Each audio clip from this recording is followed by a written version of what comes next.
అని చెట్లను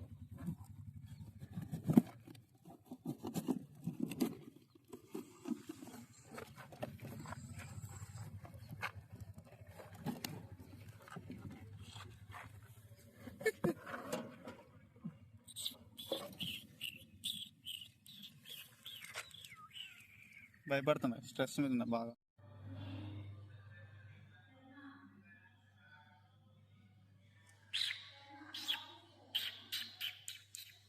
వాటి కోసం ఎర్లీ మార్నింగ్ 5:30కి లేచి 7:30 వరకు రైల్వే స్టేషన్లో ఉండి తీసుకొని అప్పటికి బతుకున్నావో లేవో చెక్ చేసుకొని ఇంటికి తీసుకొచ్చి పై రూమ్లో ఫ్రీ కోసం వదిలేసిన. తీరా వాటికి వాటర్ తీసుకొద్దాం అని చెప్పేసి కిందికి వచ్చిన. కిందికి వెళ్ళి పైకి పోయే లోపల తుర్రు ఉన్నాయి. అప్పటికి వెంటిలేటర్స్ మొత్తం చెక్ చేసేసిన, అయినా కానీ తప్పించుకొని పోయినాయి. దరిద్రం అసలు బాగాలేదు.